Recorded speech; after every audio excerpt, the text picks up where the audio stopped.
زي كاب واشنطن دي سي زفنو راديو دمس أمريكا يو أب 19 حصر معبل أب يوتيوب أب فيسبوك ويكع أب قطتا بالتلفزيون يفنو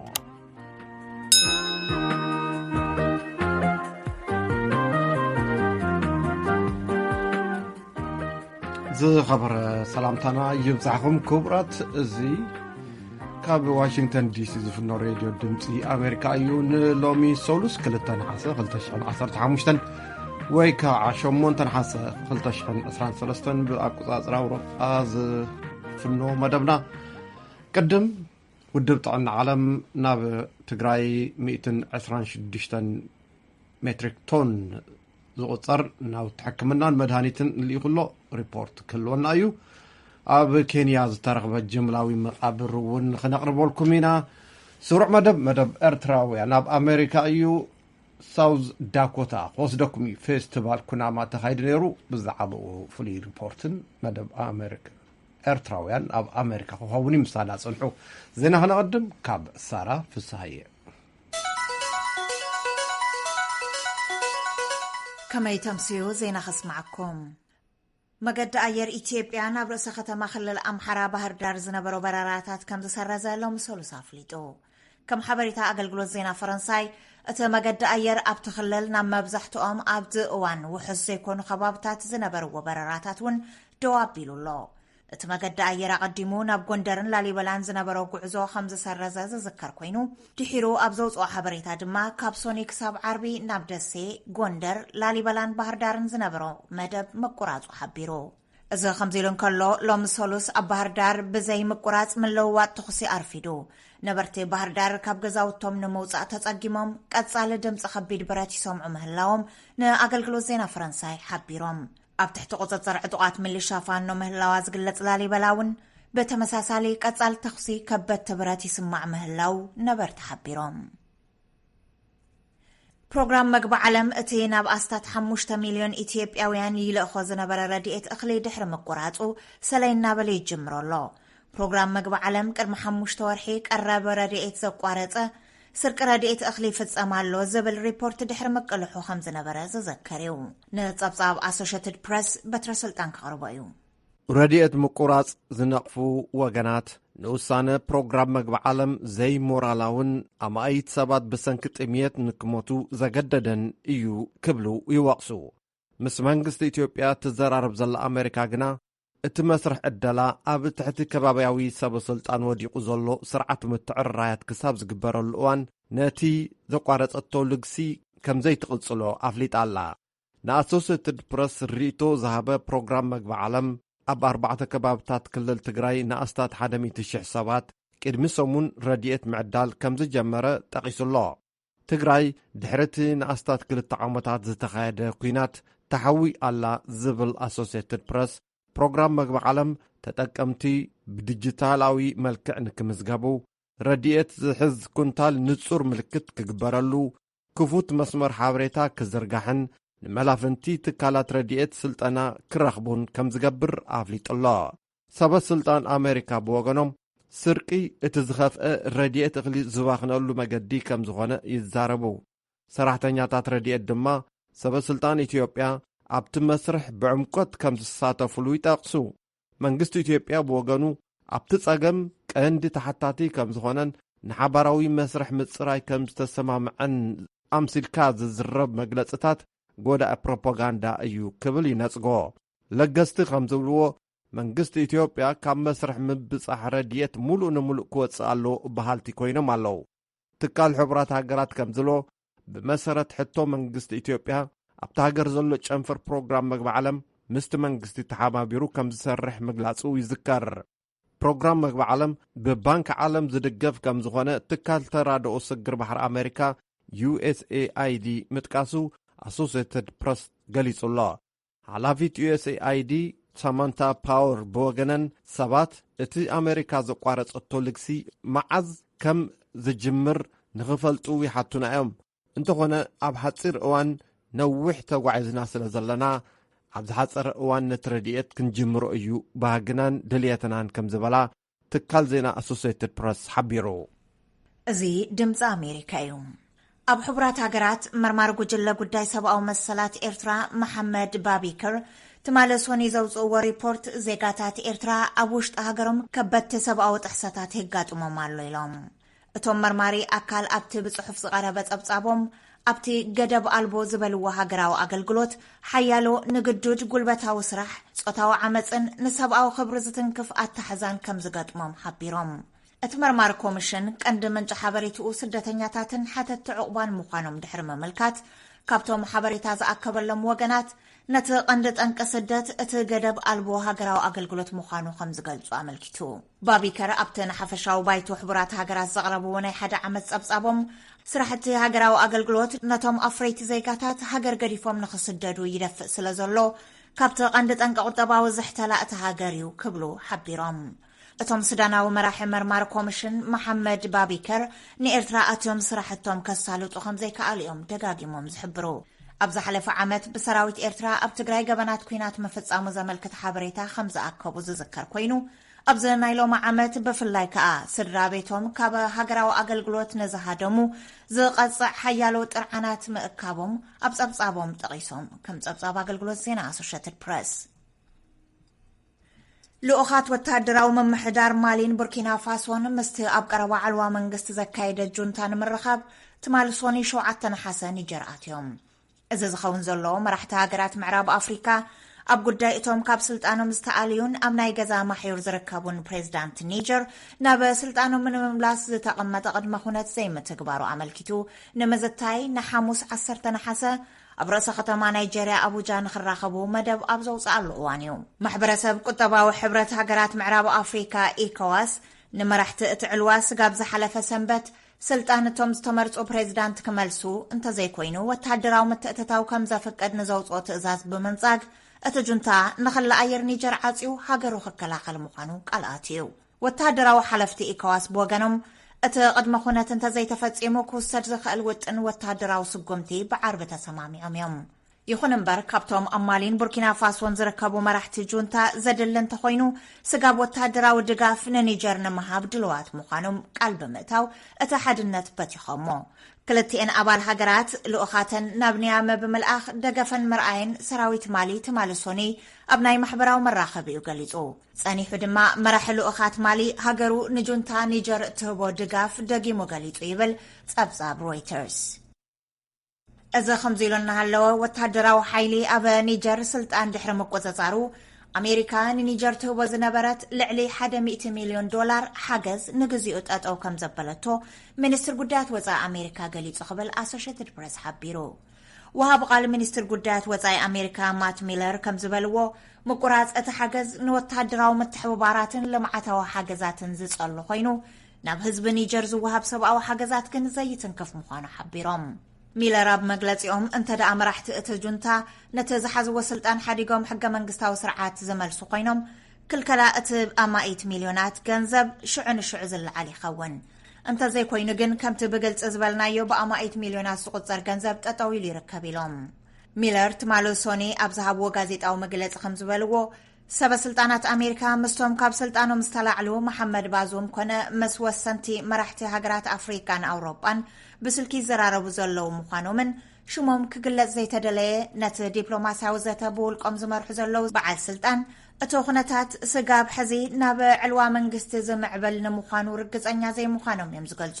ብምዃኑ ወታደራዊ ኣመራርሓ ኒጀር ነቲ ኩነታት ናብ ዝነበሮ ንምምላስ ግዜ ኣለዎ ኢሎም ሚለር ወሲኾም ኣሜሪካ ካብ ዝሓለፈ ዓርቢ ጀሚሩ ንልዕሊ 100 ዜጋታታ ካብ ኒጀር ዘውፅአት ኮይና ሕዚ እውን ግን ውሕዳት ኣሜሪካውያን ሓገዝ ይጽበዩ ምህላዎም ገሊጾም ዜና በዝተዛዚሙ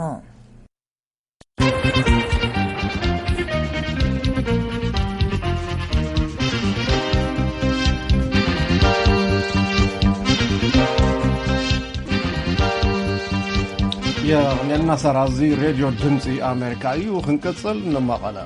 ودب طعنا علم نحلل تجراي أستاذ 226 متريك تون زقمت حاجز مدهانيتن أقوحتنا بركيتولو زي أبد حالف خلت سومنات نابت كلل زاتو مدهانيتات أب زفر طعنا تكلل زصن حقاق أب مشفان أبي أبركتو كلو مخانو كابيرو طعنا تكلل رهبنا حاوري تيرد زرزرو عالم في الساعة ውድብ ጥዕና ዓለም 126 ሜትሪክ ቶን ተፈላለዩ መድሓኒታት ንቢሮ ሓለዋ ጥዕና ትግራይ ምርካቡ ኣብ ቢሮ ሓለዋ ጥዕና ትግራይ መተሓባበሪ ጉጅለ ፋርማሲስት ኣይተገረዝ ገር ወልደ ጀወርግ ገሊፆም። እዚ 126 ሜትሪክ ቶን መድሓኒት ኣብ ውሽጢ 2 ሰሙን ብ10 መካይን ምስ ተሰሓቢተን ዝኣተው ምዃኑ ኣይተገረዝ ገር ሓቢሮም። ኣብዚ ቀረባ እዋን ውድብ ጥዕና ዓለም ፅኦ መድሓኒት ኣሎ ዳርጋ ብጠቕላላ እኳ ምግማት ኣይከኣልን ንኽንደይ ተገልጋሊ ከም ዝኣክል ካብቶም ኣብ ትግራይ ዘለዉ ገበርቲ ሰናይ እቲ ብበዝሒ መድሓኒት የምፅእ ዘሎ ትካል እዩ ውድብ ጥዕና ዓለም ግን ኣብዚ 2 ሰሙን እዚ እዩ መፅኡ። ብውድብ ጥዕና ዓለም ኣብዚ ውሽጢ 2 ቅነ ዝኣተወ መድሓኒት ዓይነቶም ኣመልኪቶም ኣይተገረዝ ጋብሔር ከም ዝስዕብ ይዝርዝርዎም። እቲ ዝመፀ መድሓኒት ዝተወሰነ ናይ ዓሶ መሐከሚ ዝኸውን ዝሓዘ እዩ ኢሉ እውን ፈሰስቲ ብኢንፊዥን ዝወሃብ መድሓኒት ንሱ እውን ዘለዎ እዩ። ብመርፍእ ዝወሃቡ መድሓኒታት እውን ኣሎ። ንፀቕጢ ደም ንሕማም ሽኮር መሐከሚ ዝውዕል ዘካተተ እዩ። እዚ ካዚ በዝሒ ዘለዎ ሃንደበታዊ ሓደጋ እንተጋጥም ንምሕካም ጠቅም ከምኒ ፀረ ተሃዋስያንን ብመርፍእ ዝውሰድ መድሓኒትን ተምፅኡ ውሕድ እምበር ንኮሌራ መድሓኒት እውን ውድብ ጥዕና ዓለም ኣምፅኡ ይብሉ። ኣይተገረዝ ገር ወልደ ጀወርግስ ቀፂሎም ብውድብ ጥዕና ዓለም ተዋሃበ ደገፍ መድሓኒት ክንደይናይ ሓጋዝ ምዃኑ ከምዚ ይገልፅዎ። እቲ ብመንግስቲ ዝመፅእ ዘሎ መድሓኒት ብሰንኪት ናይ ኢኮኖሚ ቅልውላው ዝኒሆ ዋሕዲ ኣለዎ እዩ። ኣብዚ ሕዚ እዋን ውድብ ጥዕና ዓለም እቲ ዋሕዲ ኣብ ግምት ብምእታው እዩ ሓጋዛይ ነቲ ናይ ብመንግስቲ ዝመፅእ ዘሎ መድሓኒት ሓጋዛይ ንክኸውን ኢሉ እዩ ዝሰድድ ዘለና። ብዙሕ ኣበርክቶ እዩ ዝገብር ዘሎ። ተን ካልኦት ንእስ ዘላ ድርጅታት እውን ኣለዋ ይሕግዛ እየን። ግን ከም ውድብ ጥዕና ዓለም ብመድሓኒት መዳይ ዝሓገዘ ዳርጋ የለን ክበሃል ይከኣል እዩ። ብዙሕ እዩ ዝሕግዝ ኣሎ። ከመቀላልጣ መተሓባበሪ ጉጅለ ፋርማሲስት ጥዕና ቢሮ ትግራይ ኣይተገረዝ ገር ወልደ ጀወርግስ ውድብ ጥዕና ዓለም ዝናኢሎም ሓገዝ ኣብዚ ዓመት ንረብዓይ ግዚኡ እንትኸውን ኣብ ዝሓለፈ ግዜ እውን ንጉልሃይ መገረምን ንብዕብል ከልቢ ዝተነኽሱ ዝኸውን መድሓኒትን ብርክት ዝበሉ ምምፅኦም ይዝከር ይብሉ። ዓለም ፍስሓ ንድምፂ ኣሜሪካ ካብ መቐለ።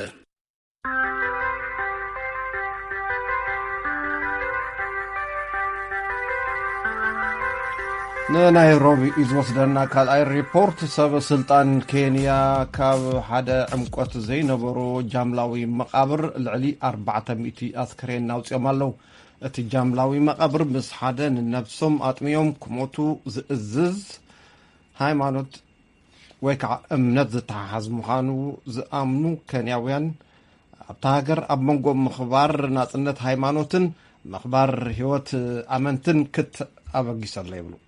ፍራንሲስ ኦንቶሞዋ ኢሉ ይኹልና ተወልደ ወልደ ገብርኤል ተቐርቦ እዩ። መራሒቲ እምነት ፓስተር ፓውል መከንዚ ቤት ፍርዲ ቀሪቡሎም ንሰዓብቱ ነብሶም ከጥሚዩን ኣብ ሓደ ዕምቆት ዘይብሉ ቦታ ክቕበሩን ኣዚዝካ ተባሂሉ ብኸምዚ ኣገባብ ጠንቂ ሞት ኣማኢት ኬንያውያን ኮይኑ ዘሎ ሰብ እዩ ብመሰረት ዝቐረቦ ክሲ ካብ ሞምባሳ ንሰሜን ኣብ ዝርከብ ገምገም ባሕሪ ከም ዝድፈኑ እዩ ዝገብር ዛጊት 400 ኣስከሬናት ተረኺቡሎም። እዚ ዝርብሽ ኩነታት ንመንግስቲ ኬንያ ጣልቃ ከኣቱ ደፊእዎ ኣሎ። ኣብ ልዕሊ ከምዚ ዝበለ እምነታት ሕግታት ከውፅእ ርእይቶ ህዝቢ ሓቲቱ ኣብ ውሽጢ 6 ኣዋርሕ ጸብጻብ ከቐርብ መምርሒ ሂቡሎም። ገለ መራሕቲ ሃይማኖት ግን ኣብ ናጽነት ሃይማኖት መንግስቲ ጣልቃ ከይኣቱ ስግኣት ኣሕዲሮም ኣለዉ። ፓስተር ፒተር ኒያጋ ካብ ቤተ ክርስቲያን ኣድቨንቲስት እዩ። The government is charged with the responsibility of course, creating order and ensuring security for its citizens. መንግስቲ ድሕነት ዜጋታት ከኽብር ሓላፍነት ኣለዎ። ንድሕነትን ጸጥታን ዜጋታት ዘኽብር ትእዛዝ ከመሓላልፍ እውን ግቡእ እዩ። እንተኾነ ግን ናብ ምድራት ናጽነት ሃይማኖት ከይሰግር ስግኣት ኣለኒ። ንብዙሓት ሰባት ድማ ብኸመይ ናብዚ ጫፍ ዝኸደ እምነት ይጽንበሩ ከም ዘለዉ ከይገረሞም ኣይተረፈን። ሽሙ ክገልጽ ዘይደልየን ሓደ እዋን ኣባል ናይቶም ነፍሶም ብምጥማይ መንግስተ ሰማይ ከኣትዉ ዝኣምኑ ሰባት ከም ዝነበረን ዳሓር ግን ሓደገኛ እምነት እዩ ብዝብል ከም ዝገደፎም ዝገልጽ ሰብ ከምዚ ይብል። The strange thing is they separate you from your family. from your brothers, from your sister, from your father, from your mom. እቲ ዝገርም ነገር ካብ ስድራ ቤትካ ይፈልዩኻ ካብ ኣሕዋትካ ካብ ኣቦኻ ካብ ኣዴኻ ይፈልዩኻ ኣዴኻ ክትመጸካ እንተደለየት ኣይከውንን እዩ መንግስተ ሰማይ ናይ ውልቂ እዩ መንግስተ ሰማይ ናትካ እዩ ይብሉኻ እዚ ኣማኒ ነበር ካልእ ክትጻወሮ ዘይትኽእል ምልክታት እውን ነይሩ እዩ ይብል The leader of the church says he cannot die a natural death. So if he dies right now እቲ መራሒ እምነት ናይ ተፈጥሮ ሞት ከም ዘይመውት እዩ ዝነግረና ነይሩ ሃንደበት እንተሞይቱ ግን ብዙሓት ነፍሶም ክቐትሉ ኣለዎም ምኽንያቱ ኣብኡ ስለ ዝኣምኑ ናቶም ቤተ ክርስቲያን ጥራይ ናብ መንግስተ ሰማይ ከም ተኣቱ ካልኦት ቤተ ክርስቲያናት ግን ናብ ገሃነም ከም ዝኣትዋ እዮም ዝኣምኑ ኣብ ኬንያ ልማዳዊ ሃይማኖታት ይበዝሓ እኳ እንተሃለዋ መንግስቲ ግን ኣብ ልዕሊ ሃይማኖት ዘውፅኦ ሕግታት ብጥንቃቄ ክገብሮ ኣለዎ ይብል ኣብ ዩኒቨርሲቲ ፕሪቶሪያ ዝምህርን ብዛዕባ ልምዳዊ ሃይማኖታት መጽናዕቲ ዘካየደን ፕሮፌሰር ቤንሰን ሙለሚ on regulating and controlling and even punishing things that have been proven to be against basic human rights. እቲ ትኩረት ክኸውን ዘሎ መሰረታዊ ሰብኣዊ መሰላት ንዝጥሕስ ተግባራት ዝቆጻጸርን ዝቐጽዖን ሕጊ ምውጻእ እዩ ኣባል ናይ ጉጅለታት ሃይማኖት ምዃን ግን ከም ናጽነት ሓሳብካ ምግላጽ እዩ እዚ ድማ መሰረታዊ ሰብኣዊ ናጽነት እዩ ሕጂ እቲ ምውጻእ ኣስከሬናት ቀጺሉሎ እቲ ብምጥማይ ኢኻ ትድሕን ዝብል እምነት ዝሰብኽ ፓስተር ቤት ፍርዲ ቀሪቡሎ ኬንያውያን ድማ እዚ ከምዚ ዝበለ ጥፍኣት ህይወት ካልኣይ ከይድገም ብኸመይ ምክልኻሉ ከም ዝከኣል መልሲ የናድዩ ኣለዉ ጸብጻብ ፍራንሲስ አንቶሙዋ እዩ ካብ ናይሮቢ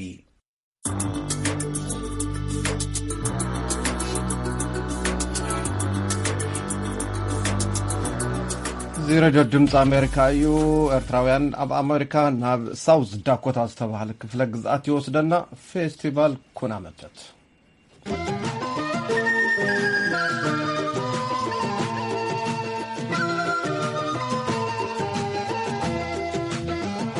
ኣብ ከተማ ሲፎልስ ደቡብ ዳኮታ ዝርከቡ ማሕበረሰብ ኩናማ ኣብ ቀዳመ ሰንበት ባህላውን ስፖርታውን ፌስቲቫል ኣካይዶም ነይሮም እዚ ካብ ውሽጢ እታ ከተማን ካልኦት ክፍለ ሃገራት ኣሜሪካን ብሓፈሽኡ ልዕሊ 2,000 ኣጋይሽ ዝተሳተፉሉ ፌስቲቫል ምስ ናይታ ከተማ ባህላዊ ምርኢት እውን ተኣሳሲሩ ቀሪቡሎ ኣብርሃም ተስፋልኡል ንኽልተ ካብቶም ወደብቲ ፌስቲቫል ዝኾኑ ኣልኡዳ ሲስቶን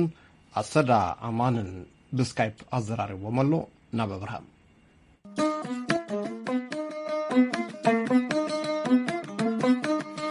شيلان بعد ما لا تمين كتيلا ما راجعهم شيلان قرأت لا تمين كتيلا ما هيكلمهم أجاي شيء ألودا سيستون أسد أمان كاب ساوث داكوتا أبكر بعد زي أنا بير كنا ما فيستيفال تخيل نيرو صون كان حطوا مدة معهم في التلهو أسد نبغى أسكر إذا فيستيفال كان علامه انتاي نيرو اوكي well بجمرتا زعدل زي سلازاب كاندا نامسغنكو نافتهتوها خاتو بجمرتا حزبي كناما ابز امريكا سمته مالتيو اب سفرالي ستيتات فاحلو خنبر جميرو مالتيو ስለዚህ ዳርጋ መብዛሕቱ እቲ young generation ካቲ ናይ ናኣሽቱ ወለዶ ኣብኒው ተወሊዶ ኣብ ዝሞፁ ወይ ከዓ ኣብ ዝቱ ዝተወልድዮ ማለት እዩ ስለዚህ ብዙሕ ኣቲ ካልቸር ናቶም ኣፍልጦ ዘይብሎም እንደገና ብዙሕ ምትሕዋስውን ስለዘየለ ነቲ ሕብረተሰብ እዚ ፋሕፋሒሉ ዘሎ خمي جيركا كبو فحفحيل زلو أكيبكا then تي نيجتي ولو زلوها نتناتهم culture introduce مقبار expose جيركا كتمهروم كتبل أوها celebrate قبرو مالتيو بخالق من تردما نتي up to local حبرتسب زلو تي حبرتسب كناما culture ناتو تي بحالي ناتو ويكاتي مننت ناتو انتاي مخانو نخفلت إنه بقى تهلاوناون يابزو علنا نحنا كنا بحال إذا كالتشر ناتنا زلو غلا زبل نعاتتهم نمنقار بلاس أبزنا إذا حجة عمت زكاية زلو فستيفال مالتيو كابتي خالق محجي زكاية نبرة بفليز ولا ملكعو مسناي multicultural event ናይ West Africa ካብ ዝመጹ ዝተፈላለዩ ሕብረተሰባት ምስኦምን ተጸምቢርካ እቲ culture share ብምባር እቲ diversity ብምብዓል ዝኣመሰለ ከምኡውን በቃ ተኣኺብካ ከተብዕልን እቲ ናህና ባህልን ልምድታትን ንምዕቃብን ዝዓለመ ማለት እቲ ቀንዲ ዕላማ ናይ ፌስቲቫል እዚ يعني لي ناب ألودا صدري ألودا بز أسخاب ساوث داكوتا بسيفولس ولا مسلني الفستيفال ناوي تخيلوا أب ساوث داكوتا بسيفولس كني دخون تولد بيروحنا مالو منات كلمات كساحجيت ستاتيكس بتشمع توسدن جن برافلي مهنياتو أب بتشرشون أو كم كومتس للسرة أب فاميلي سايز مالت ببيتسر أستات شحن حموش تبيتين كسب كل تشح زلوا زاكل حزبنا مالتي. أقول لك نبغى أبز فيستيفال متعنت أنت تتخيلوا أبز على فكرة مسمى. بقدام ني انتاش منيرو زي وعصوني مترشتنا موانجاز حلفلو نيرو جن بالتعامي زناب نيرو برتع زناب نيرنا تقدام الجينة ني مترشتا كبلو خلو بالزناب كغصلو أي كعلون ስለዚህ መን ቀዳማይ ወፂው ናይ መን ካልኣይ ወፂው ንምባል ዳዕሚ ኣሸጋሪ ዝኾነ ልዩ ካልኣይ ከዓ ኣብ ሌቪት ዝበሃል ናብ ኢንተርናሽናል ሙዚቃ ታሽ ሙስት ብዓቢ ስቴጅ ኮይኑ ናኡ ዝተፈላለዩ ሰባት ዓዲሞም ምርኢት ዘቕርብሉ ግዜ ብፍላይ ኣብ ሳመር ማለት እዩ ሕጂ ድሕሪ ሰዓት ከዓ ምስኦም ዩቲ ዓቢ ስቴጅ ኣስታት لعل حموش تشحنا إنه يساعدوا كابولو بوتاي بحكي عابي ستيجي كاب ساوث أفريقيا تعدمنا نيرو بحريوها نحنا نيرو بسكي تماي كانسر كوينسو. دمسعود ده فاتين جوانا بتقطع مهندسات فتنير بعرف شاب طبعا كمين يبغى تصرفنا. تعمي تصرفوا تعمي صبوا نيرو بزحسب حقيسو بكا مالت تنوانا من مخانكا إسكا هذا هابتندي من مخانكات من النت كان مفلات تبزر تحقيسو بزر سبتسات فونيرو دسم أسد أبزي حد كابت علامات نجس فستيفال التي أبزولي زعبي وقعد نشوف مسس تولد بيرو هنا ما نملا يأخذ نسل هيك يوه بزح كابت الله تولد بيرو هنا ما ساوث داكوتا مسموتوس لم تعمل بزح دوم مسموتو بزح تقام تسرح زنوت فيهم درجة مجمرتا نابزخ متخلو جروب سيتلمنت رخيبهم مالتيو تزبس حزبي أبويهم وسيدهم مالتي مجمرتا سمتو بكلام سمتو أبعت قميتهم مالتيو سلزي أفت مجمرتا ممتوم كم قاشا خون كابزخ متو خلها أتي cultural shock allo plus مستر سيستم أدابت كان مخاط قلون بزوح تقماس لزنبورم أبقى خوينهم بزوح ناي كنا محبرة تسوون سلازي نبرة بقى أبقى خوينهم يسرحوا أب كامبانتات قال ناس يسرحوا نقبلوا ينبرون يرام بدحريو بكتب بحالة دحريو زمتون أب كالو استيتات فحفاح بيلمو مالتي سلازي أنا بخمس مسلني يا مجمرت عمتيهم زفلتو سبيل خالق ون سلازي الله خميج يرام مست كالتشر تنوامي دم خدو سلازي لو بقى أفتاز اللوة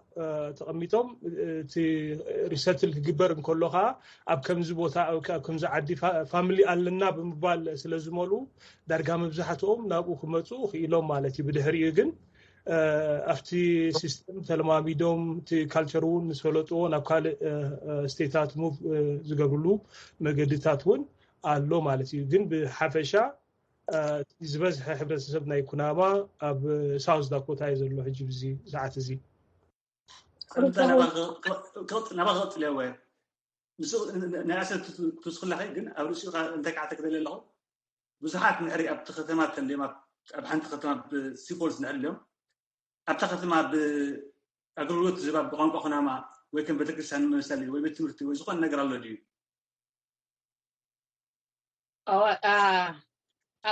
ብዙሕ ማለት ዋና ቤተክርስትያን ኣሎ መብዛሕትኡ ናይ ካቶሊክ እምነት ኣለው ናይ ፕሮቴስታንት እውን ኣለው ሙስሊም ኣለው እዚ ኩሉ ها እቲ ቤተክርስትያን ኣሎ እዩ ናይ ኣብኡ ፕራክቲስ ንገብር ኢና እቲ ናብ ናይ ኣሰድ ቁርብ ክወስኽ ዝበልኩ መብዛሕትኡ ብብሄረ ኩናማ ብጣዕሚ ደስ ዝብለንን ዘፍርዓንን መብዛሕትኡ ወላ ካብ ዓዲ ጀሚርካ ክሳብ ሕጂ ንእሽተይ ስራሕ ብሕብረት ኢና ንሰርሕ ሕጂ ንሱ ኣፍቲ ሶሻል ላይፍ ናህና ብጣዕሚ ታሽሙ ዝኾነ ሱጡ ብጣዕሚ ተሪር እዩ ሕጂ ንሱ ስለ ዝኾነ ከዓ ወላ ኣብዚ መፅኦም ኣብቲ ካልእ ስቴት መጀመርያ ምስ ዕረፉ ኣብዚ መፅኦም ብመርዓ ድዩ ወይ ከዓ ስድራ ክበፅሑ ድዮም ኣብዚ ምስ መፁ እቲ ሕብረትን እቲ ተሳትፎ ናይ ህዝብን ስለ ዝርእይዎ ብቐልጢፎም ናብዚኦም መብዛሕትኦም ካብ ካልእ ስቴት ሙቭ ዝገብሩ ልክዕ ባሮንቲያ እዚኣ ሳውዝ ዳኮታ ክታወስ ሓደ ድዩ ኣነና ባሮንቲ እንደነረ ዝኾነ ሰብ ዝሓተትኩ ኣብ ሳውዝ ዳኮታ ለም ዝብሉኒ ብጣዕሚ ተነማጥና ዝነበሩ ማለት እዩ ብዙሕ ሰብ እዩ ነዚ ፌስቲቫል ኣብ ምክያድ ካብቲ ከተማ ወይ ካብ ካልእ ዝተረኽበ ሓገዝ ኣሎ ድዩ? ያ ክውስኸላ ዶ ኣብታ ናይ ቀፅላ ሰዶ ኣብቲ ዝበዝሐ ሕብረተሰብ ምህላው ብቋንቋ ናይ ኩናማ ዝካየድ ንብትፋዝ እንታይ ኣሎ ዝብል ሕቶ ያ ብሓፈሻ ናይ ኩናማ ቸርች ኢሎም ክሬት ዝገብሮ ወይ ከዓ ናታቶም ቢል ዝገብሮ የለን ግን ብፍላይ ኣብ ናይ ካቶሊክ እቶም ዳዮሲስ ኣብ ሳውዝ ዳኮታ ዘለዉ ኩናማ ብዙሕ ስለ ዘሎስ በቃ ናይ ግድን ኩናማ ፕሪስ ክነምፅ ኣለዎም ገሌሎም ኩናማ ፕሪስ ኣምፅኦምሎም ማለት እዩ ስለዚ እቲ ፕሬየር ስብከት ድዩ ጸሎት ድዩ ኩሉ ዝካየድ ወላ ሓሳሰ መርዓ ድዩ ወላ ጥምቀት ንሓዳሃልዩ ብኩናማ እዩ ዝካየድ ማለት እዩ ካልእ ብዛዕባ ኩናማ ዝምልከት ዝምህሩ ወይ ዘብልዎ ከዓ ኣብ ሳውዝ ዳኮታ ኣይኮነን ግን ኣብ ኣትላንታ ብኩናማ ኣብ ናይ ኮሚኒቲ ክምህሩና ህፃውንቲ ክምህሩ ገለ ጀሚሮም ነይሮም ግን ብዝኾነ ምክንያት እሱ ተቃሪፁ ካልእ እውን ኣብዚ ኣየዋ መምሃራን ዝነበሩ ተኣኪቦም ቆልዑት ቋንቋኦም ንክምህሩ ኢሎም ተዳልዮም ኩሉ ነገር ወዳዲኦም ነይሮም ኣጋጣሚ ግን እቲ ኮቪድ ምስ መፀ ብከምኡ ፋሕፋሕ ኢሉ ማለት እዩ በርከምዚ ዓይነት ዝኣመሰለ ነገራት ምክያድ ዝነጥፉ ሰባት ኣለዉ ማለት እዩ ኣዱዳና ክቕፅል ብፍሉይ ማለት ከም ሕብረተሰብ ናይ ቢሮ ኩናማ ዝገነፎ ብድሆ ዝገነፎ ቻሌንጅ ኣሎ ድዩ ካብ ካልእ ዝተፈለየ ኣባ ማለት እቲ ናይ ብፍላይ ኣብ ኢንተርፕሬተር ሰርቪስ ማለት እዚ መብዛሕትኡ ህዝቢ ኩናማ መብዛሕትኡ ብብዝሒ ዝመፀ 2007 እና ኣብቲ ላንጉጅ ላይን ይኩን ፕሮፊዮ ክረኽቡ ከለዉ ብጣዕሚ ሽግር ኣሎ ኢንተርፕሬተር ናይ ኩናማ ምርካብ ማለት እሱ ብጣዕሚ ዓብዪ ቻሌንጅ ኮይኑ ዘሎ ሕጂ መብዛሕትኡ ካብቲ ኣብዚ ኣብ ኣሜሪካ ዝቕመጥ ትግርኛ ዝኽእል ኣሎ ትግርኛ ዘይክእል ከዓ ስለ ዘሎ ነቶም ትግርኛ ተዛረብቲ ትግርኛ ኣማራፅታት ኣለዎም ማለት እዩ ትግርኛ ኢንተርፕሬተር ክረኽቡ ዝኽእሉ ወይ ከዓ ኣምሓርኛ ዝኽእሉ ኣለዉ ወይ ከዓ እንግሊሽ ዝዛረቡ ንሕር ኮይኖም ተመራፂ ካልእ እንታሽሙ ዕድላት ኣለዎም ግን ነቶም ብዘይካ ኩናማ ካልእ ዘይዛረቡ ግን ብጣዕሚ ቻሌንጅ ኮይኑና ዘሎ ኢንተርፕሬተር ሰርቪስ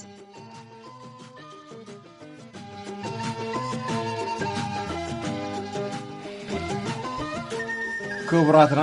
ቃለ ምልልስ ንውሕ ዝበለ እዩ ሙሉእ ትሕዝትኡ ኣብ ማሕበራዊ ገጻትና ክትረኽብዎ ኢኹም ንኣብርሃምን ኣጋይሹና ዜና ነመስግን ንዓኻትኩምን ምሳና ጸኒሕኩም ሙሉእ መደብና ስለ ዝተኸታተልኩም ክብረት ያበልና ጽባሕ ርቡዕ ክሳብ ንረኸብ ደሓን ሕደሩ